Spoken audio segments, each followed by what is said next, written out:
Zach Noble Kelly, welcome back for episode 5 of Stocky Talk. I'm here. Let's recap Art of War 9. Yeah. And then after we do that, let's talk about UFC Fight Night and all that, and how about some UFC rumors, some reactions to UFC, and some reactions to Art of War. Sound like a plan? Let's do it. Let's go. So, first off, you were the headline yesterday. Yeah. I was there watching. I was there cage side. You were commentating. This was your first commentary gig. How'd that go? I feel like we haven't really talked about it. We try to save it for the podcast. I'll say, the highlight reel of commentating for Art of War, especially Art of War 9. 6 guys from our gym were on the card, and of other fighters that were on the card, I trained with a handful of them. Tanner Lead, I trained with him when I had a few of mats at Lancaster BJJ. Mm-hmm. I trained with Ben Moser in the past. We both trained with Avery in the past. Uh-huh. They all fought, and then Jace Kendall, never trained with him, but I have, yeah. Yeah, but he's familiar with us, so a lot of guys kind of knew something about. So I feel like this is a good card for me to talk about. Yeah, man. I was smack dab in between Bob Maloney on my left and Justin Haskell on my right. Three Stooges, huh? The veterans. The three of you guys. Oh my goodness. Three Stooges. It kind of sounded like the Three Stooges and Bill Cosby some respects. And you didn't have any drinks with Haskell, did you? Well, Haskell he has a zippity zappity bippity I boppity wouldn't trust boops. him, man. Yeah, Haskell had a lot of onomatopoeia. He was cracking me up, dude. He's a funny guy. He's hilarious, man. He had a few jokes. He was talking about the ring girls, and I was crying, laughing. And he saw me laughing. And he just kept going. Yeah. And I couldn't catch my breath, so I felt like I was in a war. But really, it was an art of war. He's hilarious, man. He's got some good, quick little witty one-liners, but sometimes he goes a little too far. I know some guys usually ask him beforehand, like, "Hey, can you tone it back a little? I send this video to my family. I know it's me fighting in a cage, but and I had to say that one time because he was talking about strippers or something on one of my wins, and I'm like, man, I gotta send this video out. You have a younger sister. Yeah, exactly. I got a 10-year-old sister, but even me, I'm watching myself fight. I don't want to be hearing about that, but hey, man, that's why people love Haskell. He's a funny guy. And actually, it's funny you say that because 2 of our fighters, and they're related, they're the Carr brothers, during their cage fights came over to me, and Josh said after he won, "You better not be swearing on this video. I need to share this." He said it to the commentator. To Justin. Oh my god. During the fight. He said he was going to tell him before. I didn't know he did it during. Not before, he did it during. So, we found that to be funny. It had absolutely no bearing on the product of the production. We still said exactly what was on our mind. I had a blast. I lost my voice after the first fight, so I didn't trying to speak in an inside voice. Yeah. But, no, I had a blast. I was completely biased. There were a couple fights where I had to, I had to pay a little bit of respect. Some fights I might have been a little mean. If I was being, I offended you guys, I'm kind of sorry, but I'm not really sorry because I was being honest. So, don't hate the player, hate the game. But yeah, it was a great time commentating, and overall, I think Gracie 717 went 3-3, and it was a good night. Man. Yeah, it was a fun night. I'm proud of all the guys. We all trained really hard. No regrets this camp. No regrets. Not even one letter? Not even one letter. Good. But, we went 3-3. Grant came up short, but it was his first MMA fight, a little bit of ring rust, if you will, and, a lot of nerves. But I'm sure he'll be back. He's a tough kid. His opponent was slapped together. That guy was jacked.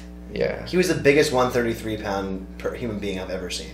Yeah, that's what I heard. He was a big guy. I was helping one of our guys warm up during Grant's fight, I believe. Mm-hmm. But yeah, it's a bummer, but it's all good, man. He'll come back. John Brennan came up short in his pro debut against a real tough Will Dill. But we knew he was tough going in, man. Will took it on. Props to him, man. He took it on 2 weeks' notice. 8 days. Yeah, again. Oh, really? I didn't realize. That's what his coach said. Oh, okay. That's read on social media, so that never lies. So yeah. The internet tells the truth. 100%. Okay. Yeah. Well, either way, between 1 or 2 weeks. Yep. That's a short time to take a fight, whether you're in the gym training or not. It's still tough. taking short notice fights, man. I know all about that. And my vote for fight of the night between back and forth and John's crazy fight. action. Yeah. John Brennan versus Will Dill. Hats off to both guys. Excellent performance. Yeah. If you're a fan and you didn't get off of your feet and scream a little bit, then you're not actually a fan. You're more of a zombie. Yeah. In my opinion. You thought, round one, oh no, John's in trouble. Round two, Will's in trouble. Round three, who the hell is going to win? And I wouldn't envy being a judge for that fight. No, I wouldn't want the pressure to call it. Yeah, it was a close fight. I wasn't sure who won, but props to both guys, man. It sucks taking an L, but I feel like John will, knowing him as long as I have, he's one of those guys that'll learn a lot from this experience, see some things he did well and how he can do those better, things that he did, not so well, and how to improve. That's what we got to take away, and why we got to keep improving. So then we had your fight. Then I dropped the ball, man. The fight was fun while it lasted. Felt like I was just kind of shy of my range. In between rounds, my brother was, we were looking for, because he was a shorter southpaw, looking to stay long, so all the way out or all the way in. Not fight him in his, he was a short, stocky guy, looked like he was strong, so not stay in the range that he's comfortable, try and fight at my range, or if we tied up, work the clinch. Did a lot of grappling and anti-wrestling this camp, and offensive wrestling as well. We worked everything. I felt very good, but I felt like I just kept missing my punches just by like a couple inches. And in between rounds, my brother was like, "Listen, man, that right hand is right there. You just got to commit to it." I started committing to it, and I think it was the last right hand I threw in the second round. Right when I went to throw my arm, I felt a couple big pops, and I could hear my brother yelling out combinations and things like that, and I was trying to circle into my corner so I could, take him down, and that way I could go for a submission, because I didn't know how severe my shoulder was or what was going on. And I didn't get the submission. I thought I had a Kimura, but it didn't quite work out. The kid came well prepared, and he was tough. Hats off to him. In between rounds, I told our coaches, Damien and my brother, I was like, man, I think my shoulder popped out. I said, I felt two big pops, and my arm feels really heavy. I was like, I'm not sure. And then right then, the referee's in our corner. The referee tells the doctor, and he said, the doc has to look at it. The doctor came in, and right away, he goes, yeah, your shoulder's out. And I was just like, so I did a little bit of pulling on it. I felt it pop a couple times, and I'm going to get it checked out tomorrow. So I'll keep everybody updated with that. But I was sitting cage side, and you walked over and you said, my shoulder's out. I don't know who you said it to. Yeah, I was saying it to you. Yeah. And I heard you, and I'm like looking at you, and my stomach just sank. And I'm like, son of a biscuit, like your thing looks a little stringy. Like you could tell there was a separation between your bicep and your shoulder. And I mean, you got long arms and long legs, but one arm was longer than the other, and that's not normal. You're pretty balanced as far as the arm length goes. But not at that point. You were not. Yeah. So I just kind of was a ghost. I'm like, blah, blah, blah. Yeah. I hadn't had words. But I wanted to make a mention when you were saying that you were throwing before and just nearly missing.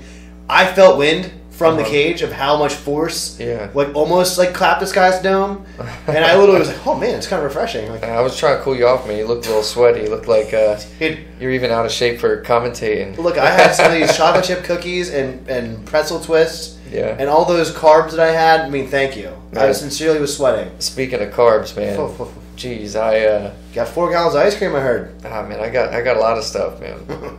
I couldn't sleep the day of weigh-ins, partial of just anxiety, pre-fight anxiety, and then also cutting weight. You know how it is. But so I woke up and I actually went grocery shopping at 5:30 in the morning for pre-fight meals like after weigh-ins, as well as the post-fight celebratory meals.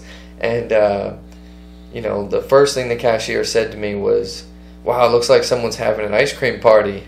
And I was like, party of one. I was like, no, just they were on sale, like trying to play it off. And then she saw like the fun-sized bags of chips and like the little ones you pack for kids' school lunches, and then all the frozen pizzas, and oh man. And then she goes, well, how many kids do you have? And then because I had some Pedialites too, for after weigh. She said, "How many kids do you have?" I was like, "Oh no, it's all for me." And she just like looked, and at the same time, I had like a ton of vegetables and healthy food for after. So it was like such a weird mix. And I was like, no, it's all going in my stomach this weekend. So I'm feeling good now. Oh, we're starting to look more alike because I was afraid for a second. I hope not. No, I know it takes a lot of dedication to get this round. It's a shame. Experience. But no, yeah, at weigh-ins you looked slapped together, shredded. Like you looked like it was a really good weigh-in. You made weigh-ins as a professional. I'll just say that I was like. On the money. I felt good about the weigh-in, so this was the best I felt in a long time. Better than my kickboxing fight, definitely better than my last MMA fight. I went into that fight with a broken rib that I re-injured a couple months later, had to pull out of a fight. Mm-hmm. I've just been getting a lot of injuries, man. This was my 42nd fight. I've been training since 2008, fighting since 2010. It's fight number 42, and sometimes you feel real good. Sometimes you feel real sore. So, I'm only 27. I heal pretty quick. So I want to just make sure I, take my time and go see a doctor, get checked out, and see what's available. I don't want to rush into anything. I feel like I'm more, I'm not as devastated as I would be when I was 21. Sure. I'm a little bit more responsible, and that's why when a doctor said he's going to stop the fight, I didn't start throwing a stool and having a temper tantrum like other fighters might, because, hey, man, I got 6 jobs, man. I got to work, not literally, but I do have quite a few jobs, and I got to be able to go to work on Monday, Yeah, and the doctor's got one job, and he's there, Yeah. So, it's hard to argue with the guy. And that's what they pay him for. Yeah. He said that his shoulder's out, we got to start the fight. Hey, he's just doing his job. I got to respect him. So... But it was fun while it lasted, so congrats. And you're here in the chair the next day. Hey, man, no rest for the wicked. That's brother. it. I'm dedicated. That's a bad dude. Stocky talk, man. Hey, so let's get out the depression. Now let's talk about happy hills, things, man. Let's talk about happy things. Let's talk about the MVP. Who's of the the real MVP last night? I know. I have a vote. I have a vote too. Rock, paper, scissors. Josh Carr. Man, Josh Carr all the way. He was the MVP of the night, man. He was, first of all, a debut. Second of all, a ham for the camera. Total veteran. He white beasted it. He crawled to me, and I put up my microphone to the cage, and instead of him saying something profound, he asked Justin Haskell very nicely to not swear during the broadcast so he could share with his church friends. And I'm just like... Because he's a pastor too. He's a youth pastor, he's also a amateur cage fighter. Josh Carr is the man. He teaches people lessons. He's got such a funny personality, and he's a prime example of don't judge a book by its cover. Correct. Man. I tell people that all the time. When I have guys that come in, they want to do UFC to Gracie 717. They're like, I want to do UFC. We've had a guy come in before, just off the street, no formal training. Came in and said, he told me he used to do Golden Gloves. That's usually a red flag when guys come in and say, I used to do Golden Gloves. I can usually tell from a mile away. And it's just a kind of a rare, a weird statement to make as soon as you walk in. And then he said, I want to be the UFC middleweight champion, and I want to beat Chris Weidman for the title. But at the time, Chris Weidman wasn't even the champion. I was at the gym when this story happened, and I love hearing other people tell it because I can remember it clear as day. So please. This going back a while. So this guy said he wants to be UFC champ and all this. I said, why don't you just work out with Josh Carr during class? He's like, I want to work with you. I want to work with a fighter. I said, well, he's a fighter. And he goes, really, him? And I was like, yeah. Oh, yeah. And I was like, Josh, just keep up pace, man. Keep up pace in class, doing drills and pad work that this guy can't keep up. And, that's what he did. Had the guy worn out. That guy after class was like, oh, man, he tried to kill me. He's kicking so hard. I said, man, he's just training. This isn't even sparring. And then he's like, well, I want to spar. And I was like, you want to spar? Go ahead. And he's, well, not tonight. I'm too tired. So then the next time he came back, they sparred, and it did not go very well for that guy. He's like, who do I get to go with? I was like, why don't you just go with Josh? And he goes, you don't have anyone else? I was like, well, you're a big guy. I said, he's just a chubby kid, man. And then, don't think anything of it. Don't worry about it. And I wouldn't have worried about it as much or cared so much that someone gave him a good licking, but Josh or that guy just kept puffing, I'm going to be UFC champ. And he kept saying he's going to beat Chris Weidman. But at the time, like, I believe Michael Bisping was the champ. I was like, Chris Weidman's on like a 3-fight losing streak. What you talking about, man? What does that even mean? Yeah. So I slept on Josh Carr one time in sparring, and that was a big mistake. Yeah. And he kneed me in the ribs and broke my rib. Dude, he's tough. He is so tough. 2-1 in kickboxing with 2 knockouts. And 1-0 in MMA with a finish. So he's a 100% finisher. Yeah, he finishes fights heavyweight. Kill or be killed, man. Yeah. I love that kid. He's awesome. So, I actually had him in your chair. That's why it might feel a little warm or a little bit expanded. I didn't know if he broke it in for you today. Okay, I appreciate it. So I interviewed him, and it was a good time. And we were just talking about how'd you feel about the fight? What's next for life?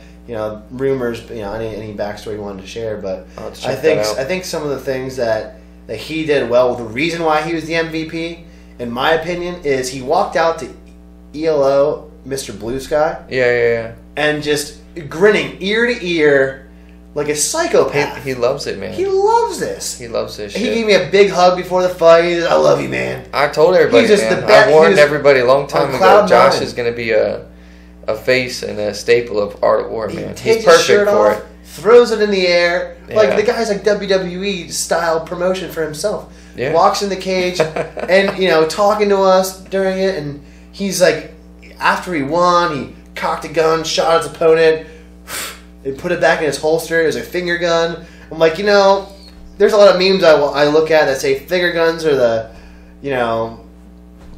lame, but he made him great again. He made him great again. Yeah. Yeah, I walked out with him, and then I wasn't working his corner because I was fighting later on. But I sat like second row with Mike No Mercy Serrano, and dude, I was just laughing the whole time, and not laughing just because of how like giddy and excited I was. Like I was more excited for Josh's fight than my own fight, than anyone else's fight on the card, and I was excited for everybody. Mm-hmm. But for just Josh's fight, like so many guys that know Josh, not just from our gym but other gyms, they all were glued to that fight. He pointed at me cage side and winked. There's no better way to start your event than with a bang, and Josh brings the bang. And he clapped this guy. I mean, his hands are heavy. First of all, he dropped him. I think it was a left jab. He had the guy going towards his power hand. Yep. Switched his stance and bopped him right in the. I think it was right underneath the ear. Yeah, man. And the guy just fell. And Josh said, "Get up!" And then it's like, "Never mind." Belly flop, and just went cannonball like right in the deep end of the pool, and just shuffled all into a back take. And I mean, it looked like a if I had a camera angle, it would be a very much heavier and different ethnicity of Nate Diaz finishing Conor McGregor, with just how flat out he took that back. Dude, he beat John Jones. He did. He's the GOAT. Josh Carr's the GOAT, man. And he also beat USADA because look at him. You think he'd be on supplements with how he looks, man. And it is supplements. He's doing it every Sunday. Performing like that with a body like that, he's got to be on something. Yeah, I heard he ate a lot of Chick-fil-A and he's got Jesus fried chicken on fight week. That's what he was telling me. I had it with him. He was snapping me the days that I wasn't there. Oh man, you guys are crazy. I know. I mean, that's awesome. But speaking of Carr, got to give a shout out to his brother, Christian Carr, man, with another dominant win. Going into that fight, he was 2-0, and the promoter told us if he gets another win, he's on the door for a title shot. Mm-hmm. And he's 3-0, completely dominant guy. Had a sick fireman's carry at the beginning of the. Oh my gosh. Beautiful, man. That kid can wrestle his ass off. He knew everything. And, dude, I don't know how he didn't break that kid's arm. I thought he did. I was watching it. I was holding my mouth, holding my stomach. I tried to throw up. Man. I was like, oh.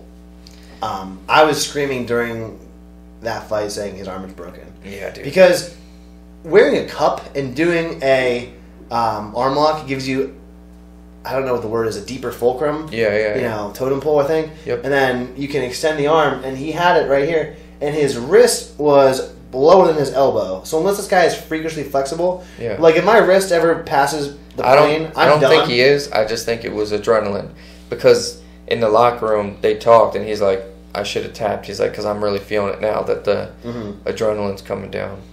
Yeah, so Christian's the truth, man. He's got Josh Carr might have stole MVP, but Christian's got the juice. Christian's got the juice, man. And he's the guy to look out for. And the thing I also like about Christian is he came over. He's like, I'm the Habib of Art of War. He Partially is, because he was literally talking to me. And they were the only two fighters that brought their opponent to me. You. And I gave my microphone to them. It was a fair trade, you know. And I'm happy to do it. But I like Christian bringing was talking to the opponent's corner. He'll do that. He did that. And I He's think a it kind of beast, freaked man. people out. Like, they were very angry. And Christian was happy because he was having fun. I kind of do something like that, but the reverse. I try to, if I take people down or end up on the ground, I love it being in our corner. One, because I can hear, Damien's real soft spoken, so it's a little easier to hear him. But more importantly, my brother talks trash the whole time. He always eggs him on. Talking about how he's good at it. Yeah, and he just is good at pushing buttons. Man. Yeah, he'll do that. It's a little. He knows how to do it. Yeah, and it's just funny, man. It makes me laugh. It makes the whole experience more enjoyable. Oh man! But yeah, Christian did awesome. Josh did awesome, and then the third win of the night for the team, man. The Shut him down. Blaine Shutts, man, with a paintbrush submission. That kid I blinked, dude. He took him down and had like a side mount, kind of like a saddle. Big takedown too. Huge takedown, and I'm like, okay, like Blaine's gonna go to town, do his thing. He usually does a few rabbit punches, softens them up, switches transition. You know, I would expect him to do like a mounted triangle, like that's kind of the thing that Blaine Shutts would do. Yeah. And then I look over at Justin Haskell, and then I hear ding, ding, ding, like getting pulled off, and Blaine celebrating. Like, what the hell just happened? Dude, he's so fast, and he does a lot of creative stuff. When was the last time you saw a paintbrush happen in MMA? You know, he's just he's very underestimated. A lot of people sleep on him, and I'm not sure why. Because I see him train every day. I see what he does in the gym. I know how good he is, and you know, I've seen him come a long ways. And he was really good when he first came to our gym. But yeah, this has been the best camp I've witnessed of him. Yeah, this is the most that he's trained. You know, he's came up short his fight before this. He fought in Baltimore. He came up short, and it lit a fire under him. And you know, he trained real hard. And yeah, I'm super happy for him. Great win for him. You know, 3-3 overall for the team. Wasn't a perfect night, but you know, I know what I need to work on as a coach to help everybody improve. And you know, while I'm healing up, that's what I'm going to focus on, helping the guys grow and get better that way. You know, maybe next time it'll be 4-3, 5-3, 6-0, something like that. Yep. Not 3-3.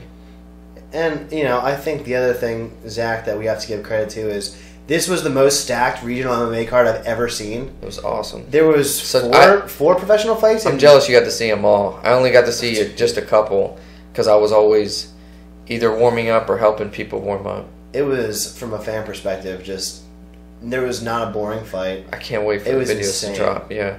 And when it drops, you're gonna have some very biased I'll probably commentary. just watch the whole. Yeah. I might just listen to them. The Stocky Talk. I might just.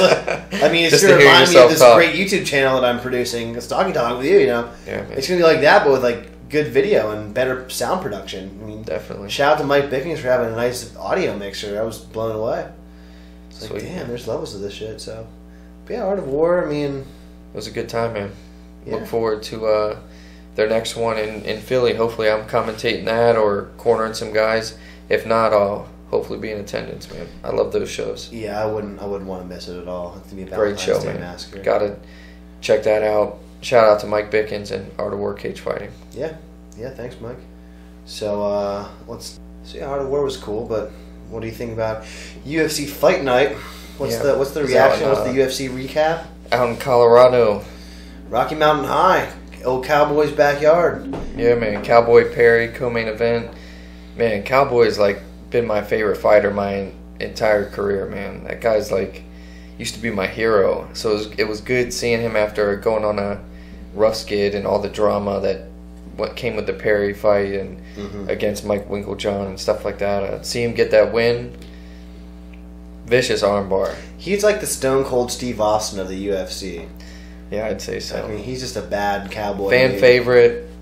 And that's the bottom line. Goes to the beat of his own drum, that's for sure. He's got right now the record for most wins and finishes, and most head kick knockouts.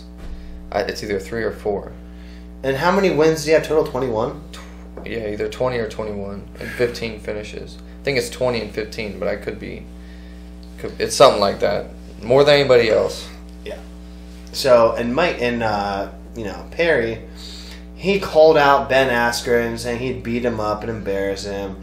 And Perry's kind of got his own kind of attitude thing going on. Yeah, he's got his own shtick, yeah. He's got his own thing going. And, you know, it's hard to hate him. He's one of those throwback marauders who will just run in there like a berserker and say, I feel no pain, and I'm going to put a lot of pressure on you. Yeah. And then, you know, he's got like face tattoos and like crazy hair, so you think, okay. He's tough, man. He's scary, a tough dude.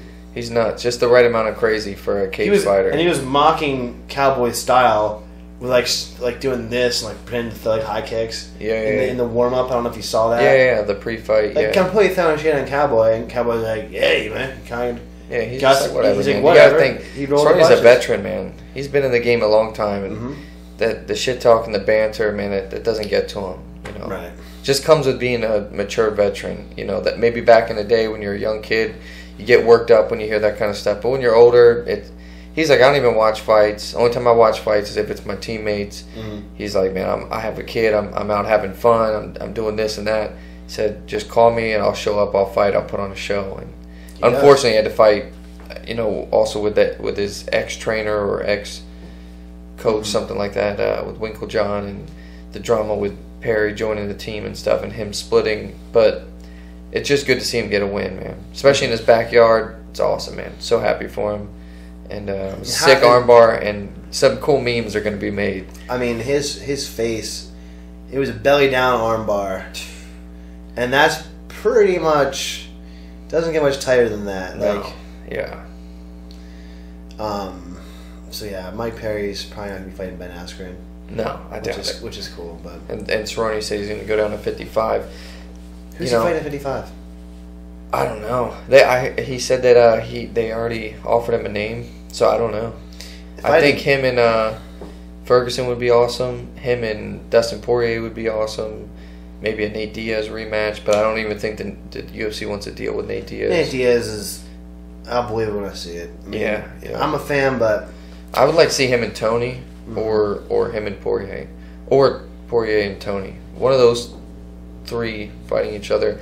I think maybe Tony versus Khabib, unless Khabib GSP actually happens, and then do Poirier and Cerrone. Because Cerrone was on a run, and then he lost the title fight to Dos Anjos, and then he went up to 70, and then he went on a run there, hit a rough skid. Now he's looking to go back. He's one of those guys, you know, like myself, that would really benefit from a 165 class. You know, he's just a little too big for 155. He walks around about what I do, like 180, 183. But he's a little too small for 170 because those guys are coming down from like 190. Yeah. Sometimes bigger, but usually around 190. Darren Till's like 208 or something like that. Yeah. That's probably why he wants to move up. That's crazy. Yeah. So, yeah, that's why my fight was at catchweight at 65. You know, I really hope the UFC, if they're truly pushing out flyweight, that maybe they make 65 and bump 70, 75. I think that'd be cool. Top of the bell curve. You know, that's where the fighters are, and the most talented fighters are. It's the population concentration, right? The middle of the curve of weight classes. You know, I'm a huge fan of 165. Perfect weight class. So then that was the co-main, and then the main event would be Yair Rodriguez, a south of the United States border Mexico fighter, versus the, I believe, not Vietnamese, Korean zombie. The Korean zombie, not the Vietnamese zombie. Correct. Korean similar but different. So the Korean zombie, I haven't seen too many fights, but they broke a record for this fight for the least time left in the clock for a knockout finish, which only tied Demetrius Johnson's least time left in the clock for a finish. His was a submission. There's 1 second left. Can we go over the final 10 seconds when they they clap the blocks together? And short time, man. Short time. So they were just both hands in the air. All right, well, let's fight. You know, kind of the shrug emoji, which I'm a big fan of. Which is crazy because who was winning? Zombie was up 4-1. No. Yeah, he was up 4-1 and got clipped. At least that's what I hear on the street. Well, I don't get it, but okay. Crazy, man. Get clipped like that, and that was a knockout of the century. It was such an awkward. He rolled his shoulder down and his head down, and he came up with a right. Yeah.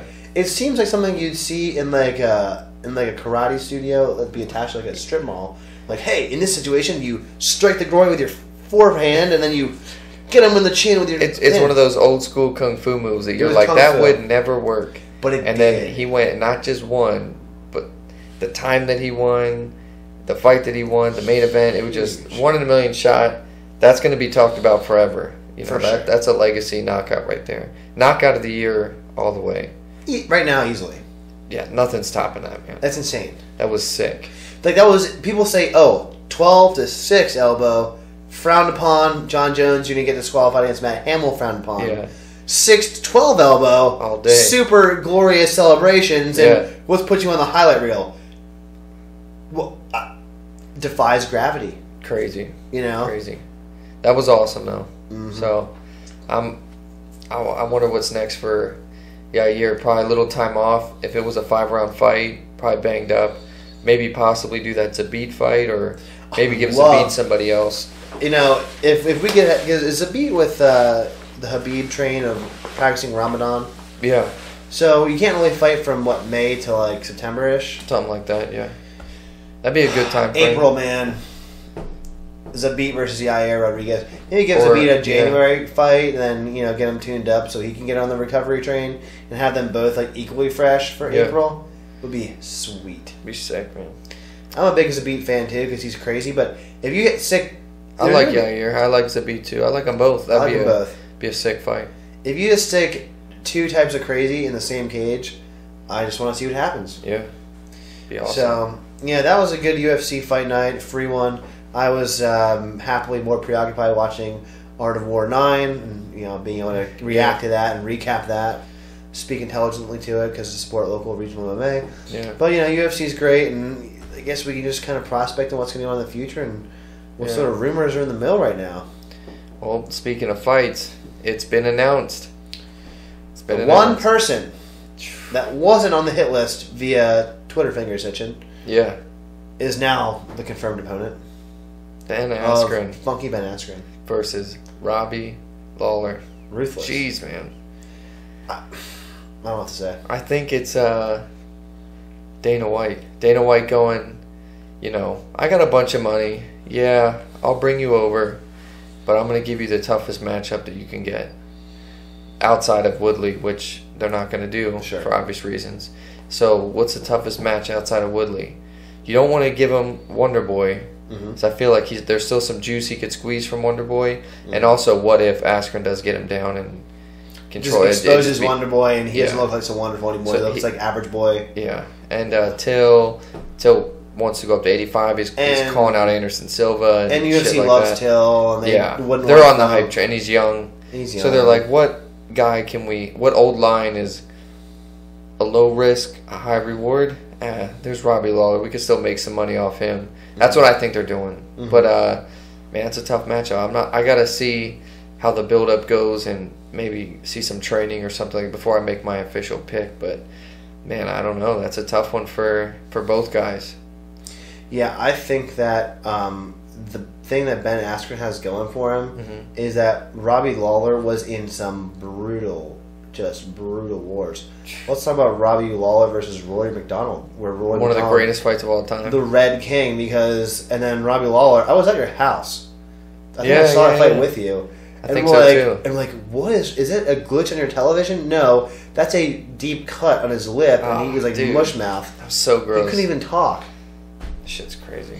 And then you have, was it the Condit fight versus Lawler? That too. That 5 round. That was another war. Toe to toe. And then his wars with Johnny Hendricks when there was pre-USADA, and guys just is that who Lawler won the title from? Was Hendricks? Yeah, they fought 2 or 3 times. Something. And then I think Lawler defended the title a bunch of times too. Yeah.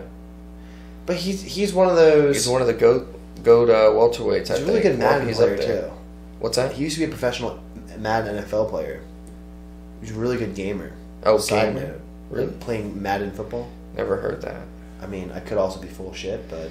Yeah, I'm not going to But if you don't fact check me, I'm right. That's how that works. I'll fact check later.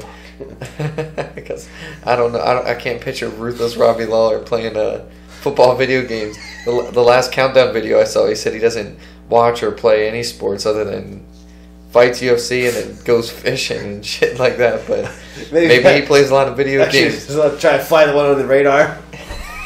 Some clickbait. Well, I'll check it out. So Robbie Lawler, he's a good wrestler.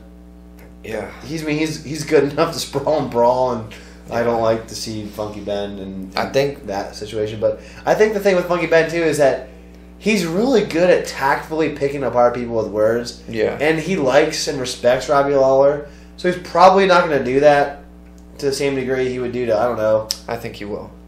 Really? Not at the same degree, but he's still gonna. He's got to promote, man. He's going to do it. He's gonna promote. Yeah. I shouldn't But, have the Funky one. Yeah, I think Lawler's wrestling is better than Ben's striking, for sure.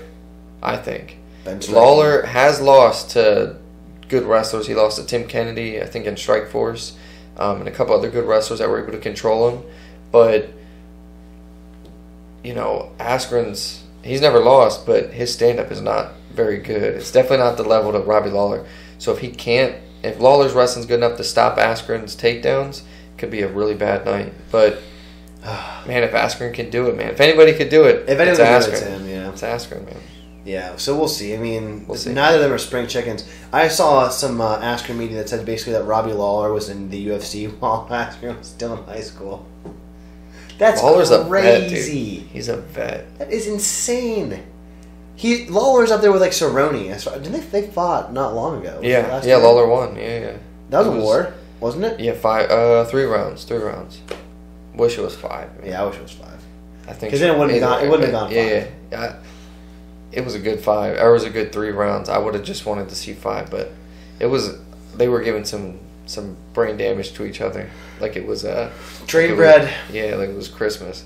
But some for you, some for you. But yeah, all the whites, they're on or they're off. Who knows? Yeah, it was a good fight though.